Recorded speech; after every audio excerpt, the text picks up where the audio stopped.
एक ने मेरे पैर पकड़े हुए थे और एक ने मेरे हाथ पकड़े हुए थे। तो मैंने ऐसे देखा और मेरे होश उड़ गए। क्या कहूँ मैं।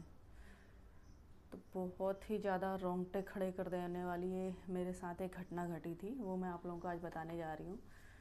तो फ्रेंड्स, कुछ ना कुछ ऐसा लाइफ में चलता ही रहता है, सभी की लाइफ में चलता रहता है वैसे तो।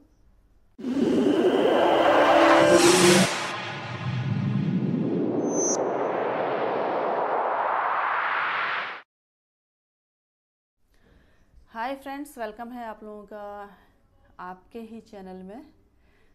तो आज मैं आप लोगों के लिए लेके आई हूँ एक सच्ची घटना जो सत्य घटना पर आधारित है, और ये घटना घटी मेरे साथ ही। तो आप लोगों को आज मैं अपनी एक बहुत ही ज़्यादा रोंगटे खड़े कर देने वाली एक कहानी नहीं है, मतलब मेरे साथ जो घटना घटी वो मैं आप लोगों को बताने वाली हूँ। तो फ्रेंड्स, ये कहानी जो मैं आप लोगों को सुना रही हूँ ये मेरे साथ घटी हुई है और ये सच्ची कहानी है। तो थोड़ा सीरियस होकर और थोड़ा फीलिंग के साथ सुनिएगा इसको। ऐसे नहीं सुनना है कि बस आप सुनिए और चले गए अधूरी अधूरी से सुन के, और फिर अधूरा अधूरा कमेंट कर देते हैं, कुछ भी कमेंट कर देते हैं, किसी और बेस पे होता है और वीडियो और कुछ और ही कमेंट करके चले जाते हैं। तो ऐसे नहीं होना चाहिए। अगर आप लोग आ रहे हो तो मुझे तो पता ही चल जाता है कौन मेरी वीडियो देख रहा है कौन नहीं देख रहा है करके। तो फिर मैं भी वैसे ही आऊँगी ना आप लोगों की वीडियो पे, जैसे आप लोग आएंगे।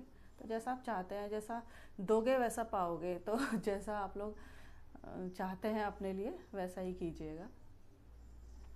तो फ्रेंड्स, मैं सुना रही हूँ आप लोगों को जो मेरे साथ हुआ था। ये बहुत ही ज़्यादा रोंगटे खड़े करने वाली स्टोरी है, बहुत ही हॉरेबल।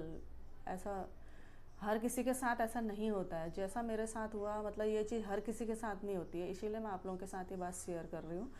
और वैसे तो मुझे मेरे हस्बैंड और उन लोग सुनेंगे तो घर वाले गुस्सा ही करेंगे कि मतलब क्यों पब्लिक को बता रही है, लेकिन आप लोगों को मैं अपने फैमिली के मेंबर जैसा ही समझती हूँ, इसीलिए मैं आप लोगों के साथ ये बात शेयर कर रही हूँ।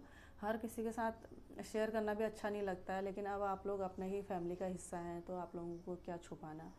तो मैं इसीलिए आप लोगों के साथ शेयर कर रही हूँ। तो क्या हुआ था कि मुझे एक शायद बेंच था कुछ ऐसे, उस पर लिटा रखा था, और एक ने मेरे पैर पकड़ रखे थे और एक ने मेरे हाथ पकड़ रखे थे ऐसे ऊपर करके। और तो मुझे ऐसे लग रहा था कि ऐसे बोल रहे थे वो लोग कि पैर पकड़ो पैर पकड़ो, हाथ पकड़ो ऐसे करके बोल रहे थे। ऐसा सुनाई दे रहा था, मतलब मुझे थोड़ा अनकॉन्शियस सी थी मैं, तो सुनाई दे रहा था ऐसे कि पैर पकड़ो हाथ पकड़ो ऊपर करो ऐसे करके बोल रहे थे। तो फिर मुझे थोड़ा सा ऐसे होश सा आया, फिर मैंने ऐसे देखा पैरों की ओर, तो किसी ने मेरे पैर पकड़ रखे थे ऊपर की ओर, ऐसे ऊपर की ओर करके पैरों को पकड़ रखा था, और ऐसे दाढ़ी वाला सा लग रहा था कोई मुझे। तो फिर मैंने सोचा कि अब मैं गई, ये मैं कहाँ आ गई, किसने मुझे पकड़ लिया, मुझे मतलब समझ ही नहीं आ रहा था कि ये क्या हो रहा है करके। तो फिर मेरे हाथ को ही ऐसे हाथ हिला रहा था मेरा, ऐसे करके पकड़ के हाथों को, दोनों हाथ पकड़ रखे थे ऐसे करके और उनको हिला रहा था ऐसे करके। तो मैंने ऐसे करके देखा तो वो बोल रहा था क्या हुआ तुझे, क्या हुआ। तो मैंने देखा ये कौन है, फिर मैंने नीचे देखा उधर कौन है, फिर ऐसे देखा, फिर बस मुझे अनकॉन्शियस ही थी मैं, इतना होश नहीं था मुझे। फिर बाद में मुझे जब ऐसा आवाज़ आई सुनाई, मुझे लगा ये आवाज़ जानी पहचानी सी है ऐसे करके लग रहा था वो। तो वो जानी जानी पहचानी आवाज़ लग रही थी, तो जो हाथ हिला रहा था मैंने उसकी ओर देखा कि क्या कर रहा है मेरे हाथों को। तो वो देखा कि वो मेरे ऐसे ऐसे करके हथेलियों को ऐसे ऐसे करके मसल रहा था। तो देखा वो तो मेरे हस्बैंड थे।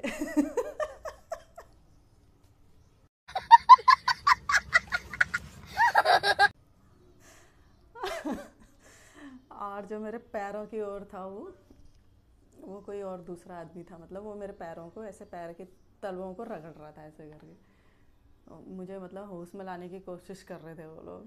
तो फिर मैंने देखा मैं कहाँ हूँ, क्या हुआ, मुझे समझ में नहीं आ रहा था कि मतलब मुझे हुआ क्या और मैं कहाँ हूँ, ये मुझे वो भी समझ में नहीं आ रहा था कि मैं कहाँ हूँ करके। तो फिर बाद में थोड़ा सा होश आया, तो फिर उन लोगों ने मुझे पानी वानी पिलाया, तो फिर मैं बैठ गई।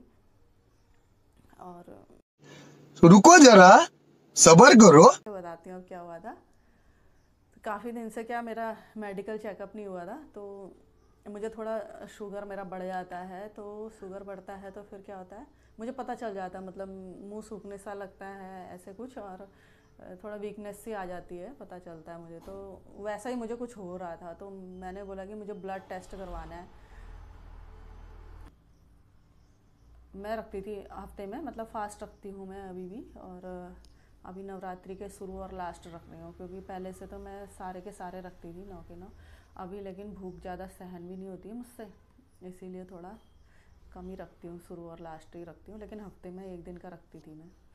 तो क्या हुआ था कि पहले दिन मेरा फास्ट था, अगले दिन मैं ब्लड टेस्ट कराने के लिए चली गई।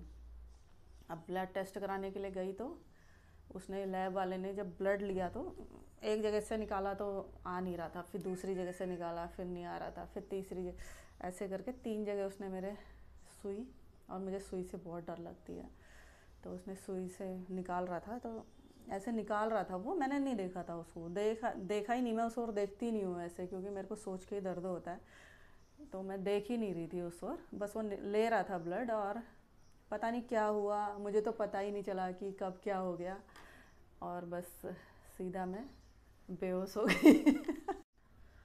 तो लैब वाला भी जो है बड़ा घबरा गया, और वो बोल रहा था कि मतलब ऐसा केस पहली बार हमारी लैब में हुआ है, आज तक तो ऐसा कभी नहीं हुआ कि मतलब कोई ऐसे बेहोश हो जाए। और फिर वो रीज़न भी यही बोला था कि शायद ये भूखी थी, कल से फास्ट था, और अगले दिन नहीं आना चाहिए था ऐसे ब्लड टेस्ट कराने के लिए, क्योंकि उस दिन भी कुछ खाया पिया नहीं था ना मैंने सुबह, इसीलिए तो ऐसे ही बोल रहा था वो।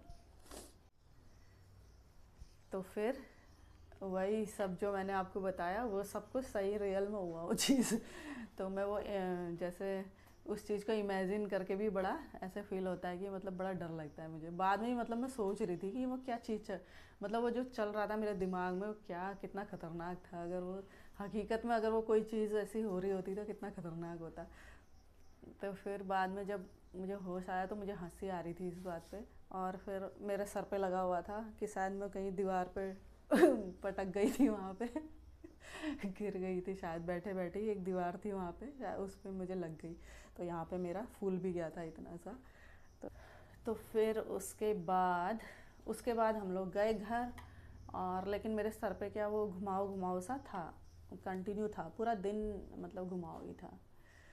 तो फिर इसके बाद रिपोर्ट आई आने वाली थी, मतलब अगले दिन ही रिपोर्ट आने वाली थी। तो फिर मेरे हस्बैंड ने फ़ोन किया उसको कि भाई पूछने के लिए, तो फिर वो बोला कि सर आप कौन बोल रहे हैं।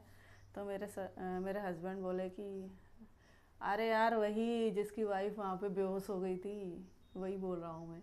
तो बोला अच्छा अच्छा सर, आपकी रिपोर्ट आ गई है, लेके जाइए। तो मुझे इतनी हंसी आई, मैंने बोला देखो मेरी क्या पहचान बन गई है, कि वो इस वजह से मुझे, मतलब इनको भी पहचान रहा है कि मतलब इनकी वाइफ यहाँ पे बेहोश हो।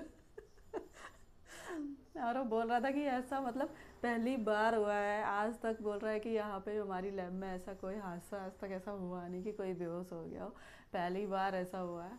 तो इस बात के लिए इतनी हंसी आई मुझे, मैंने बोला चलो आप लोगों के साथ भी शेयर करती हूँ थोड़ा ट्विस्ट के साथ।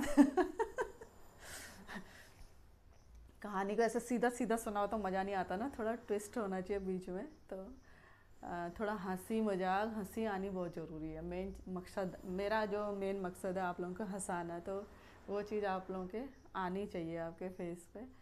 तो आई होप कि आप लोगों को मेरी स्टोरी अच्छी लगी होगी। अच्छी लगी है तो लाइक ज़रूर कीजिएगा, सब्सक्राइब कर दीजिएगा अगर आपने सब्सक्राइब नहीं की तो, क्योंकि मैं लेके आऊँगी इसी तरीके की हंसने हंसाने वाली ही वीडियोस आप लोगों के लिए लेके आऊँगी। कभी कभी बीच में सीरियस भी आ सकती है, ऐसी कोई बात नहीं है। तो आप लोग एंजॉय कीजिए मेरी वीडियोस को। मिलते हैं हम नेक्स्ट वीडियो में, तब तक के लिए bye bye, thank you so